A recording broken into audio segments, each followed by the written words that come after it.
example, a lot more people would be doing it, and that we wouldn't have all these like console emulators for games on PC, like the PCXX2 or whatever for the PS2, Dolphin for the Wii. I feel like those emulators wouldn't be nearly as popular if it was that simple to do what you're describing.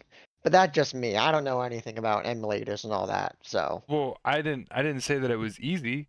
I mean, think about it. If the dude is able to go into my character's info and basically give me when I looked at it, it was over like 400 million XP popped up on my screen at once. My character was flying around the map, and every emblem, every calling card, every weapon, every skin, everything was immediately unlocked for me. I'm pretty sure if he can do that, I'm pretty sure there's a lot of other stuff he's doing. You know what I mean? Okay, if you put it that way, I agree. I just don't know. I Like feel like no. The reason why I'm hung up on this, the reason why I'm hung up on this is because if like hackers were able to get like do quote unquote crossplay back then, why wasn't crossplay a big like why wasn't it a big thing until recently? Now I know what you're gonna say, and it's because of the back then consoles wanted exclusives, which I guess that's the yeah, main reason, and that's a big reason.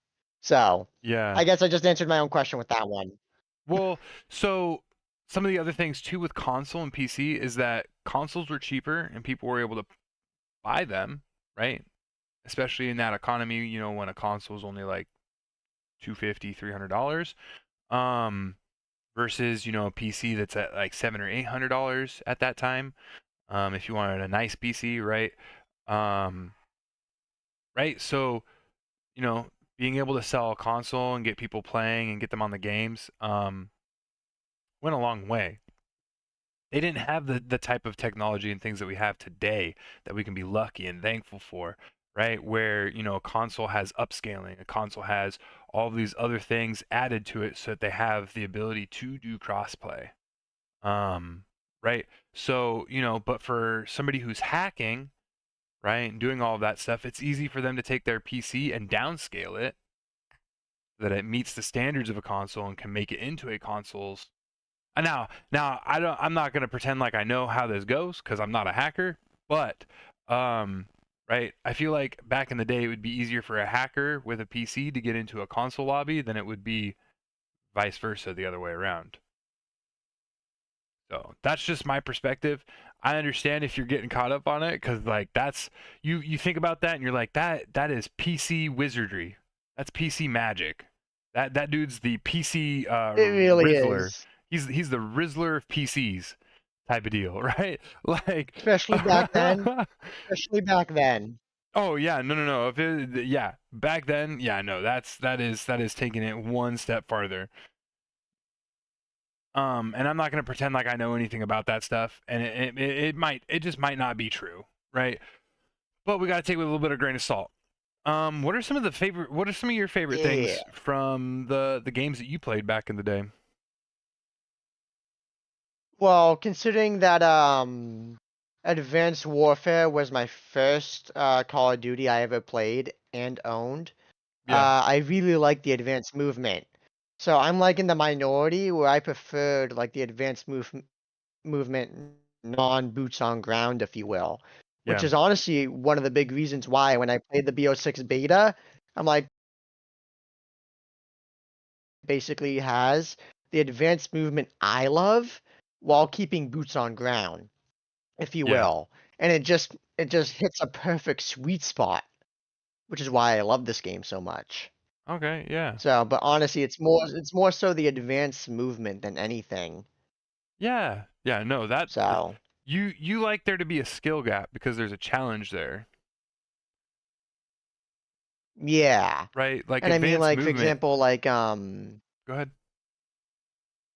like for advanced warfare, I really like the exosuit. Yeah. The Oh, exosuit with that's the right. strafing and all that. I love the exosuit. Especially exo zombies. Exo Zombies was amazing. Mind you, that was my first Call of Duty Zombies experience, so it's like the nostalgia factor for me, if you will. Um, but just turning on the power and then having to find the exosuit room to put on your exosuit. Oh, I just loved it. Yeah. Now that you talk about that, I remember my brother came and visited for a couple weeks, and I ended up getting to play it because he brought his PlayStation, and I got to play it. That I don't remember a lot about it, but I do remember the fact that like you could jump, and then you could also dash. You had dashes you could do from Yeah, left and right, and it was called strafing. It was called strafing. Yeah. yeah, I oh my love that. gosh, Especially dude. especially the ground pound. The ground pound. Yes, That's another reason why. Like for example, like not to talk about a different game right now, but another reason why like my favorite Halo multiplayer was yeah, 5 because it reminded me so much of Advanced Warfare's like advanced movement, if you will. And it, like yeah, so, yep. I remember Halo 5. but I yeah, got just to like play all it the too. advanced movement in it. Yeah. Yeah.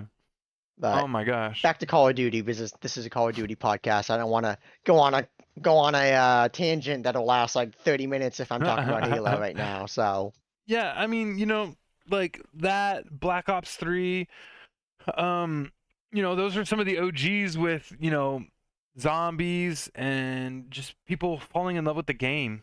I feel like we're kind of hitting that year again where we're falling in love with the game. Um, we're on a good trend.